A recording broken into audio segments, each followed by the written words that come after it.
शादी से पहले संस्कारी दिखने वाली बहू बनी शादी के बाद 72 बॉयफ्रेंड की गर्लफ्रेंड। शाम के समय सलवार सूट पहने मालती अपने बॉयफ्रेंड शुभम के साथ शहर के बाहर वाली पहाड़ी के सनसेट पॉइंट पर खड़ी टाइटैनिक पोज में सनसेट देख रही थी। तुम्हारी बाहों में सनसेट देखना आई प्लेजिंग होता है। अगर तुम सलवार सूट की जगह वन पीस, शॉर्ट या स्कर्ट में मुझसे मिलने आती तो मेरी आंखों को भी तुम्हें देखने का सुख मिल जाता। ओए, ये सलवार सूट तुमसे मिलने आने का टिकट है, इनकी बुराई मत करो। मतलब? ये मतलब छोड़ो, फिर कभी समझ लेना। अब मैं घर जा रही हूँ, तुमसे बाद में मिलूंगी।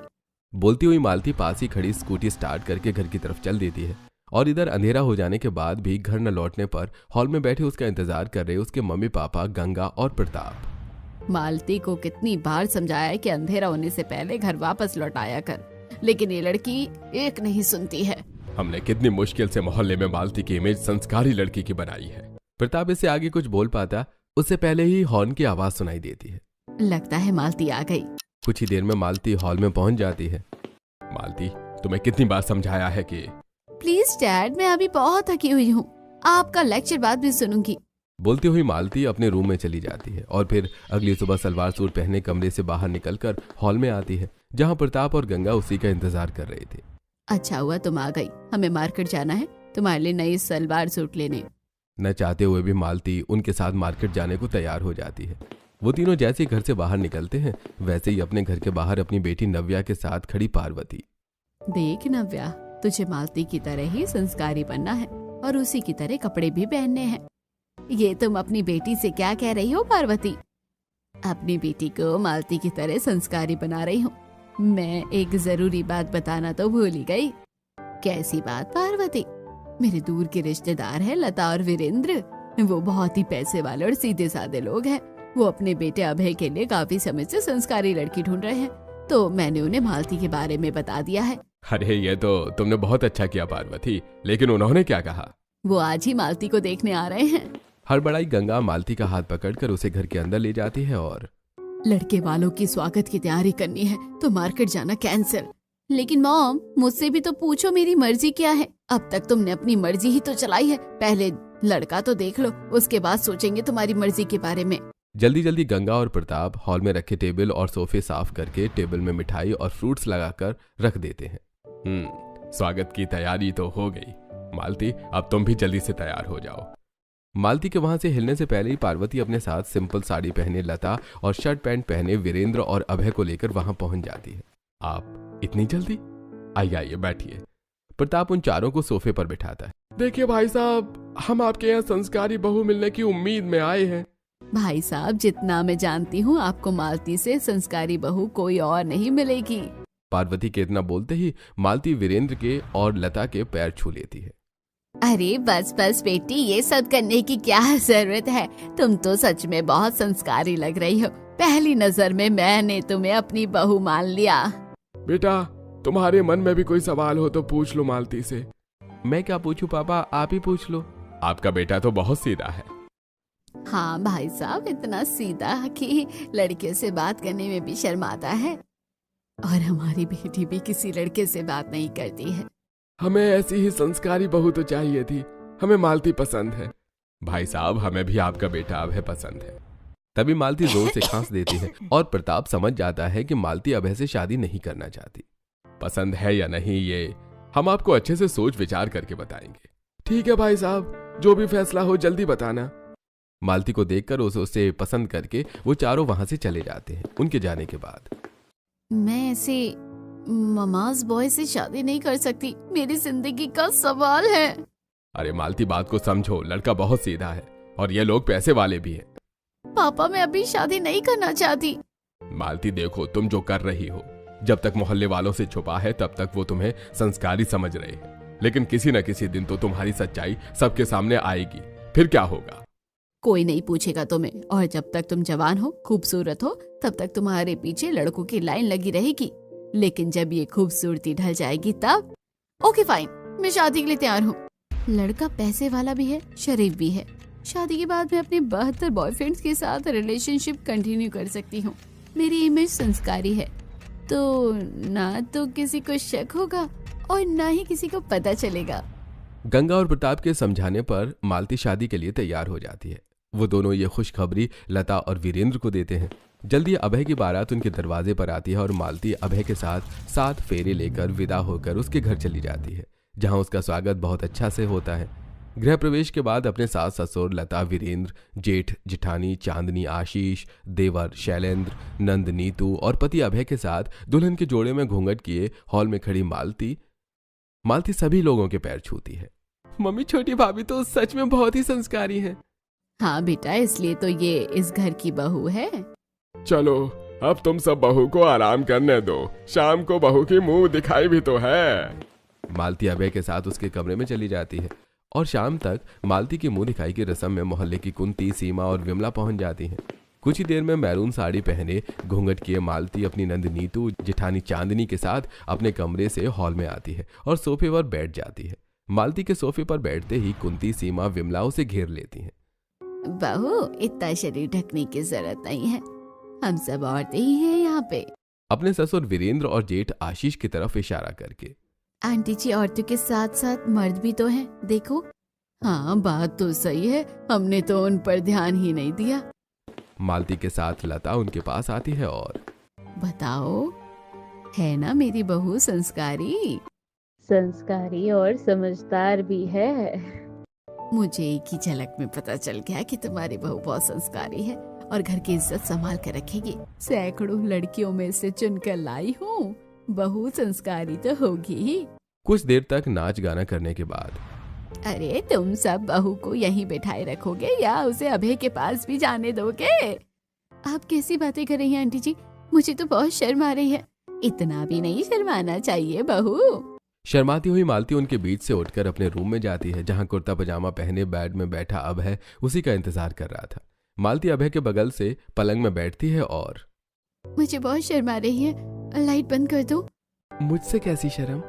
मालती की बात मानकर अभय लाइट्स ऑफ कर देता है और वो दोनों सो जाते हैं।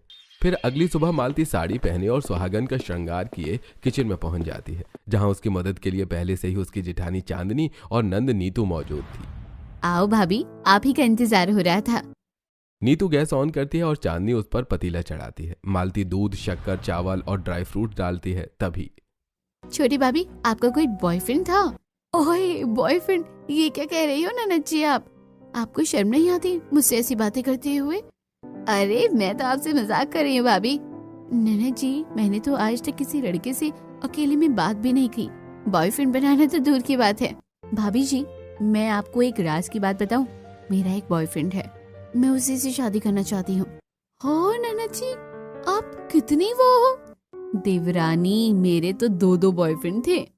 जेठानी जी, आप तो बड़ी शरीफ लगती थी, लेकिन आप तो बड़ी चुप रुस्तम निकली। छोटी भाभी, आज के समय में सबके बॉयफ्रेंड होते हैं, सिर्फ आप ही का ही नहीं था। मैं अगर सुना दूं अपने कॉलेज की किस्से तो आप दोनों मेरे पैर पकड़ लोगी। देवरानी, तुम तो शायरी भी करती हो। हंसी ठिठोली के बीच वो तीनों खीर बनाकर डाइनिंग हॉल में बैठे बाकी के सभी सदस्यों को सर्व करते हैं। खीर खाते हुए बहू की मुंह दिखाई भी हो गई, पहली रसोई भी हो गई, अब क्या बचा है? भाभी का हनीमून। देवर जी, आप कैसी बात कर रहे हो? मुझे तो शर्म आ रही है। मेरी संस्कारी बहू, इसमें शर्माने वाली कौन सी बात है? मैं भी तो हनीमून पर गई थी। मम्मी जी, आप भी ना, मुझे नहीं जाना हनीमून पर। इतना बोलकर मालती शर्मा कर अपने रूम में भाग जाती है। भाभी तो शर्मा कर भाग गई। मेरा भी नाश्ता हो गया, मैं भी ऑफिस के लिए निकलता हूँ। नाश्ता करके अभय ऑफिस के लिए निकल जाता है। इस तरह 2-3 दिन गुजर जाते हैं।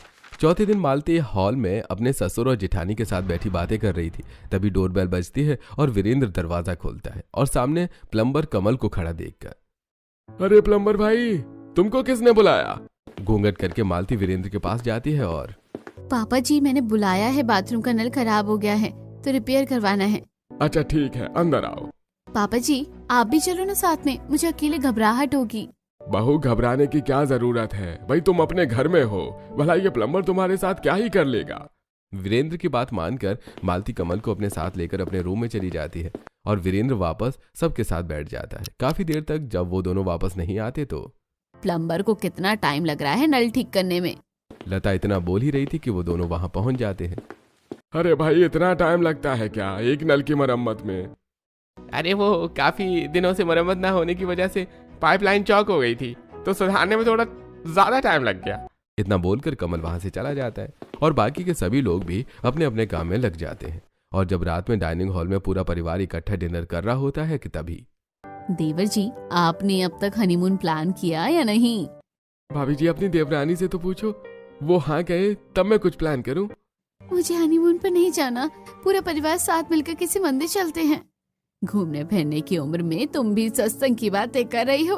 तभी मालती के फोन में एक मैसेज आता है। मैसेज देखकर ठीक है, आप सब इतना जोर दे रहे हैं तो मैं गोवा चली जाऊंगी। अरे वाह, मालती ने तो मेरे मन की बात कह दी। मैं तो गोवा ही जाना चाहता था और मैंने पूरी तैयारी कर ली है। पैकिंग करके अभय और मालती अगले ही दिन फ्लाइट से गोवा पहुंच जाते हैं और गोवा के होटल रूम में अभय बैग से बिकनी निकालकर मालती को देते हुए, मालती जल्दी से ये बिकनी पहन लो, हमें बीच पर चलना है। बिकनी? और मैं? ना बाबा ना, इतने सारे लोग होंगे बीच में, मुझे ऐसे कपड़े में देखेंगे तो क्या सोचेंगे। हाँ तो फिर तुम क्या पहनोगी? बैग में रखे सलवार सूट को निकालकर। मैं यहाँ पहनने के लिए सलवार सूट लाई हूँ। ठीक है मेरी संस्कारी पत्नी, तुम्हें जो पहनना है पहनो और जल्दी से बीच पर चलो। अबे फंकी शर्ट और वरमूडा और मालती सलवार सूट पहनकर बीच पर पहुंच जाते हैं, जहां वो दोनों एक दूसरे का हाथ थामे नंगे पांव समंदर के किनारे रेत पर चल रहे होते हैं। तभी मालती को दूर खड़ा विजय दिखाई देता है। मुझे गोवा लाकर भूखा मारने का इरादा तो नहीं है ना? ये तुम क्या कह रही हो मालती? सही तो कह रही हूँ, बीच पर लाकर मुझे पैदल ही चला रहे हो, कुछ खिलाए पिलाए भी नहीं। अभय इधर उधर नजर घुमाता है और उसे कुछ दूर कॉटन कैंडी बेच रहा भोला दिखाई देता है। तुम यहीं रुको, मैं अभी तुम्हारे लिए कॉटन कैंडी लेकर आया। अभय कॉटन कैंडी लेने भोला के पास पहुंच जाता है और जब कॉटन कैंडी लेकर वापस मालती के पास लौटता है तो देखता है कि मालती विजय के पास खड़ी उससे बातें कर रही है। ये कौन है मालती? ये मेरे भैया के दोस्त है विजय, ये भी हमारी ही तरह गोवा घूमने आए हैं। अभय से हैंडशेक करके मालती ने बताया कि आप दोनों पहली बार गोवा आए हो, आप चाहो तो मैं आप दोनों को पूरा गोवा की सैर करवा सकता हूँ। चलो ना अबे, विजय जी गोवा आते जाते रहते हैं, उन्हें गोवा के बारे में बहुत कुछ पता है। ठीक है, तुम कहती हो तो विजय के साथ ही हम गोवा घूम लेंगे। इस बात से अनजान की गोवा ट्रिप उसने नहीं बल्कि मालती ने विजय के साथ प्लान की थी। अबे उन दोनों के साथ गोवा घूमकर मालती के साथ घर वापस लौट आता है। गोवा ट्रिप के अगले ही दिन अभय और मालती पूरे परिवार के साथ बैठे नाश्ता कर रहे थे। और भैया कैसी रही आपकी गोवा ट्रिप? देवर जी वो गोवा ट्रिप नहीं, हनीमून ट्रिप थी। हाँ वही। इत्तेफाकन मेरे साले साहब के दोस्त गोवा में मिल गए थे तो उनकी वजह से ट्रिप शानदार रही। ये कैसा इत्तेफाक था? मेरा नाश्ता हो गया, मैं ऑफिस जा रहा हूँ, शाम को मिलता हूँ। अबे वहां से उठकर ऑफिस के लिए निकल जाता है। उसके जाने के बाद हम भी मंदिर जा रहे हैं। वीरेंद्र और लता भी मंदिर चले जाते हैं। नीतू और शैलेंद्र भी कॉलेज चले जाते हैं। उन दोनों के जाने के कुछ देर बाद अच्छा अब मैं भी ऑफिस के लिए निकलता हूँ। एक एक करके सब लोग घर से चले जाते हैं और घर पर चांदनी और मालती ही बचती हैं। काश मेरी जेठानी भी कहीं चली जाए तो मैं घर में ही। देवरानी, लगता है तुम्हारे मन में भी अभी भी गोवा की यादें ही बसी हुई हैं। ऐसी बात नहीं है जेठानी जी, आज सुबह मेरी फ्रेंड ने कॉल करके मुझे मिलने के लिए बुलाया था तो मैं वही सोच रही थी जाऊं या नहीं। ठीक है देवरानी जी, मिल आओ, घर में वैसे भी करोगी क्या। मालती ने जिस मकसद से अभय से शादी की थी वो अपना मकसद बखूबी पूरा कर रही थी। उसे संस्कारी समझकर उस पर कोई भी शक नहीं करता था। सहेली से मिलने का बहाना करके मालती मेट्रो स्टेशन में उसका इंतजार कर रहे अपने एक और बॉयफ्रेंड पंकज से मिलने पहुंच जाती है। तुमने मुझे यहाँ मिलने को क्यों बुलाया? अक्सर हम पार्क, मंदिर या किसी रेस्टोरेंट में ही मिलते थे ना। पंकज से गले लगकर। तब की बात और थी, अब की और है। खैर मुझे क्या करना है, शादी के बाद भी तुम मुझसे मिल रही हो, मेरे लिए इतना ही काफी है। चलो कॉफी पीते हैं। मालती पंकज के साथ रेस्टोरेंट में जाती है और इधर उसके सास ससुर मंदिर से घर वापस आ जाते हैं और हॉल में बैठी चांदनी को प्रसाद देते हुए, बड़ी बहू ये लो प्रसाद, अपनी देवरानी को भी दे देना, वो तो अपनी सहेली से मिलने गई है मम्मी जी। हाँ जब आए तब दे देना। यही होता है किसी पर अंधविश्वास करने का नतीजा। ससुराल में अपनी संस्कारी इमेज और उनकी शराफत का फायदा उठाकर मालती कभी अपने बॉयफ्रेंड को इलेक्ट्रीशियन बनाकर घर बुलाती तो कभी खुद मंदिर जाने का बहाना करके या घर वालों से मिलने का बहाना करके उनसे मिलने पहुंच जाती। एक शाम घर की बालकनी में खड़ी मालती फोन पर अपने किसी बॉयफ्रेंड से बातें कर रही थी। तुम समझते क्यों नहीं हो, मैं अभी तुमसे मिलने नहीं आ सकती, थोड़ा सब्र करो, मौका मिलते ही मैं खुद तुम्हें घर पर बुला लूंगी। तभी अचानक वहां अभय पहुंच जाता है और मालती को पीछे से पकड़ लेता है। किससे छुप छुप कर बातें कर रही हो डार्लिंग? तुमने मेरी बातें सुन ली क्या? नहीं, मुझे किसी की बातें सुनने की आदत नहीं है। बच गई, अभी पकड़ी जाती। पकड़ी जाती मतलब? तुम कुछ छुपा रही हो मुझसे? नहीं तो मैं भला तुमसे क्या छुपाऊंगी, लेकिन आज तुम ऑफिस से जल्दी कैसे आ गए? वही बताने के लिए तो मैं तुम्हारे पास आया हूँ। तो फिर बताओ ना। मैं बिजनेस ट्रिप पर कुछ दिनों के लिए शहर से बाहर जा रहा हूँ। हे भगवान, तो हमेशा मेरे साथ देता है, इस बार भी तूने मेरी आवाज सुन ली। क्या हुआ मालती, तुम्हें झटका लगा क्या? सिर्फ कुछ ही दिनों की बात है, फिर मैं वापस आ जाऊंगा। मैं भी आपके साथ चलूंगी। मैं भी तुम्हें साथ ले जाना चाहता हूँ, लेकिन ऑफिस की पॉलिसी मुझे इस बात की इजाजत नहीं देती। अरे तो साथ जाना कौन चाहता है? तुम ही जाओ और पूरे महीने वहीं रहना। ठीक है, तो फिर मैं पैकिंग करती हूँ। वैसे निकलना कब है? रात 12 की फ्लाइट है, बोर्डिंग में टाइम लगता है, तो मैं 9 बजे ही डिनर करके निकल जाऊंगा। चेहरे पर दिखावटी वियोग के भाव लिए मालती कमरे में जाकर खुशी खुशी बैग में अभय के कपड़े पैक करती है और अभय तय समय पर पूरे परिवार के साथ डिनर करके बैग लेकर घर से निकल जाता है और घर के बाहर खड़ा पूरा परिवार टैक्सी में बैठे अभय को बाय बोलता है। अभय के जाने के बाद मालती भागी भागी अपने कमरे में जाती है। छोटी बहू मेरे बेटे से कितना प्यार करती है, 1 मिनट की भी दूरी बर्दाश्त नहीं कर सकती। सोचती हुई लता मालती कमरे के पास पहुंचती है और सुनती है। जल्दी आ जाओ ना, मैं तुमसे दूर नहीं रह सकती। मालती की आवाज सुनकर दरवाजे पर खड़ी लता। अभय एयरपोर्ट भी नहीं पहुंचा होगा और मेरी बहू से वापस बुला रही है, इसे बात करने देती हूँ, डिस्टर्ब नहीं करती। ये सोचकर कि मालती अभय से बात कर रही है, लता अपने कमरे में चली जाती है। मालती फोन पर अपने बॉयफ्रेंड दीपक को फोन करके घर बुला रही थी।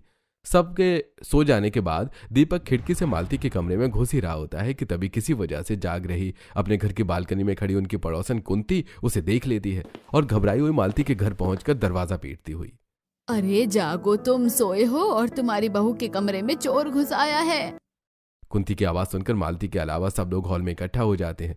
शैलेंद्र दरवाजा खोलता है, कुंती अंदर आती है। कहाँ घुसा है चोर? तुम्हारी छोटी भाभी के कमरे में, जल्दी चलो। उन लोगों की बातें अपने कमरे से मालती सुन रही थी और अपने पास खड़े दीपक से। लगता है तुम्हें किसी ने देख लिया। तुम एक काम करो, अभी जाओ यहाँ से, मैं तुमसे फिर कभी मिलूंगी। मालती की बात मानकर दीपक जैसे आया था वैसे ही वापस चला जाता है खिड़की से। जैसे मालती के परिवार वाले डंडा लिए उसके कमरे तक पहुंचते हैं तो दरवाजा खोलकर बाहर निकलती है। और क्या हुआ? आप सब इतना शोर क्यों मचा रहे हैं और घबराए हुए क्यों हैं? बहू, तुम्हारे कमरे में चोर घुस आया है। कौन है चोर? कहाँ है चोर? भाभी आप यहीं रुको, हम जाकर देखते हैं, वो अंदर ही छुपा होगा। शैलेंद्र, वीरेंद्र, आशीष डंडा लिए कमरे के अंदर जाते हैं और अलमारी, बाथरूम, पलंग के नीचे सब जगह देखते हैं और जब उन्हें कोई नहीं मिलता तो बाहर आकर, कमरे में तो कोई नहीं है। कुंती, तुमने तो हमें डरा ही दिया था, तुम अब चश्मा लगवा ही लो। तुम्हारी कमजोर नजरों की वजह से हम कितना घबरा गए थे। हाँ लता, तुम सही कह रही हो, मुझे गलतफहमी हुई होगी। बोलकर कुंती वापस चली जाती है और बाकी के सभी लोग भी अपने अपने कमरे में चले जाते हैं। अपने कमरे में बेड पर लेटी मालती। इस बुढ़िया ने तो पूरा प्लान चौपट कर दिया। अब कल खिड़की से नहीं, सबके सो जाने के बाद मेन डोर से ही दीपक को अंदर लेकर जाऊंगी। अगली रात 1 बजे प्लान के मुताबिक सबके सो जाने के बाद मालती दीपक को मेन दरवाजा खोलकर अपने बेडरूम तक लाती है, लेकिन एक्साइटमेंट में वो मेन दरवाजा और बेडरूम का दरवाजा बंद करना भूल जाती है और अचानक अभय बिजनेस ट्रिप समय से पहले पूरी करके घर वापस लौट आता है। मालती को बिना बताए वापस आ गया हूँ, मुझे देखकर मालती सरप्राइज हो जाएगी, सोचता हुआ अभय टैक्सी से नीचे उतरकर जैसे ही दरवाजे पर पहुंचता है तो खुला हुआ दरवाजा देखकर, अरे कितने लापरवाह हैं मेरे घर वाले, दरवाजे अब बंद करना ही भूल गए। अंदर आकर अभय दरवाजा बंद करके अपने बेडरूम तक पहुंच जाता है और वहां का दरवाजा भी खुला देखकर, ये मालती भी ना, बोलता हुआ अभय जैसे ही कमरे के अंदर जाता है तो देखता है मालती को दीपक के गले लगे हुए। मालती तुम? मालती दीपक को धक्का देती है और, अरे तुम अचानक क्यों आ गए? क्यों आ गए, इससे तुम्हारा मतलब क्या है? अभय की आवाज सुनकर जब तक पूरा परिवार वहां इकट्ठा होता है तब तक दीपक खिड़की से कूदकर वहां से भाग जाता है। अभय तुम कब आए और बहू पर क्यों चिल्ला रहे हो? अभय ने अभी अभी जो कुछ भी देखा वो सब उनसे बता देता है। आप सबके होते हुए आपकी संस्कारी बहू ये गोल खिला रही है और आपको पता ही नहीं है। तो इसका मतलब कुंती सही बोल रही थी।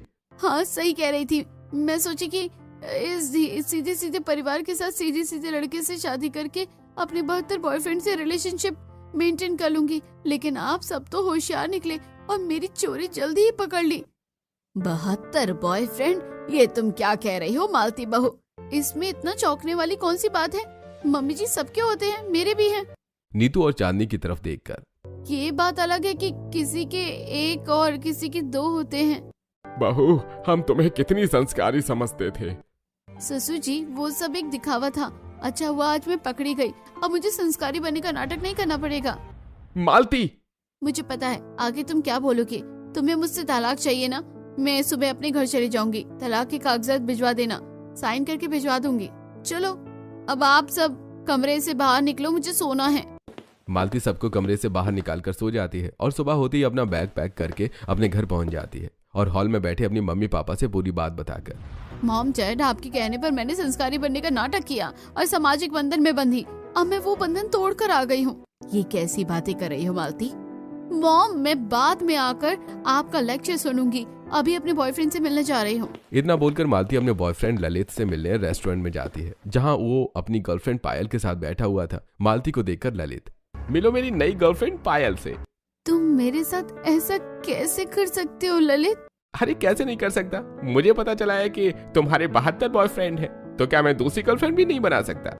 ललित की गर्लफ्रेंड के बारे में जानकर निराश मालती अपने घर वापस आती है और फिर अपने दूसरे बॉयफ्रेंड को कॉल करती है, लेकिन कोई भी उसका कॉल रिसीव नहीं करता। मालती ने सोचा था कि अपने पति को छोड़कर वो अपने सभी 72 बॉयफ्रेंड के साथ मौज करेगी, लेकिन जब उन्हें पता चला कि मालती अपने पति को छोड़ चुकी है तो सबने उससे दूरियां बना ली। इस बात का पता उसे तब चला जब वो एक दिन हॉल में अपने मम्मी पापा के साथ बैठी शुभम को कॉल करती है। शुभम, मुझे तुमसे मिलना है। कॉल पर शुभम, मैंने तुमसे अपने सारे रिश्ते खत्म कर दिए हैं। जो लड़की अपने पति की ना हो सकी वो किसी और की क्या होगी? आइंदा से मुझे कॉल करने की कोशिश मत करना। इतना बोलकर शुभम फोन डिस्कनेक्ट कर देता है। मेरे सब बॉयफ्रेंड मेरे साथ ऐसा क्यों कर रहे हैं? मालती, क्योंकि वो सभी तुम्हारे साथ मौज मस्ती कर रहे थे। तुम ये बात अभी भी नहीं समझी और हम ये बात बहुत पहले समझ गए थे। इसलिए तो हमने तुम्हें सीधे साधे अभय से शादी के लिए राजी किया था। हमने सोचा था कि उसका प्यार तुम्हें बदल देगा, लेकिन तुम नहीं बदली। जो बात मैं अभय के साथ रहकर नहीं समझ पाई, उससे दूर रहकर समझ गई हूँ। लेकिन शायद अब बहुत देर हो चुकी है। अभी भी देर नहीं हुई है। जाकर अपने पति से माफी मांग लो, हो सकता है वो तुम्हें माफ कर दे, और अगर माफ कर दिया तो तुम्हारी जिंदगी सुधर जाएगी। अपने मम्मी पापा की बात मानकर मालती एक बार फिर अपने ससुराल वापस पहुंचती है। जिस समय वो वहां पहुंचती है उस समय पूरा परिवार हॉल में बैठा हुआ था और उसे ही याद कर रहा था। अबे बेटा, आप बहू को भूल जाओ, हम तुम्हारे लिए कोई अच्छी लड़की ढूंढ लेंगे। नहीं मम्मी, मुझे कोई और नहीं चाहिए। भले ही मालती ने मुझे प्यार नहीं किया, लेकिन मैंने तो उसे प्यार किया है ना। वो जैसे भी है मुझे फर्क नहीं पड़ता। अच्छा, तुम मुझसे इतना प्यार करते हो? अगर प्यार सच्चा है तो मुझे माफ कर दो। अब किस मुंह से माफी मांग रही हो मालती? बहू, तुमने तलाक के कागज मांगे थे ना। मैंने सोचा था कि अभय से तलाक लेकर अपने 72 बॉयफ्रेंड के साथ मौज करूंगी, लेकिन मुझे अब रियलाइज हुआ है कि जो प्यार और सम्मान एक औरत को उसके पति के साथ मिलता है, वो उसके 72 बॉयफ्रेंड के साथ नहीं मिलता। बड़ी जल्दी तुम्हें अपनी गलती का एहसास हो गया मालती बहू। मैंने अभय से शादी अपने मॉम डैड के कहने पर की थी, लेकिन दोबारा यहाँ अपनी मर्जी से आई हूँ। अगर आप मुझे एक और मौका दे तो मैं अच्छी पत्नी, अच्छी बहू, अच्छी भाभी और अच्छी देवरानी बनकर दिखाऊंगी। गलतियां सबसे होती हैं, अतीत सबका होता है, लेकिन अगर कोई अपना अतीत भुलाकर आगे बढ़ना चाहे तो उसे एक और मौका मिलना ही चाहिए। इसका मतलब आप मुझे एक और मौका देने को तैयार हैं? हाँ, लेकिन दोबारा ऐसी गलती माफी के काबिल नहीं होगी। मालती अभय को गले से लगा लेती है और मैं अब ऐसी गलती दोबारा सपने में भी नहीं करूंगी, क्योंकि अब मैं समझ गई हूँ कि 72 बॉयफ्रेंड से अच्छा एक पति का प्यार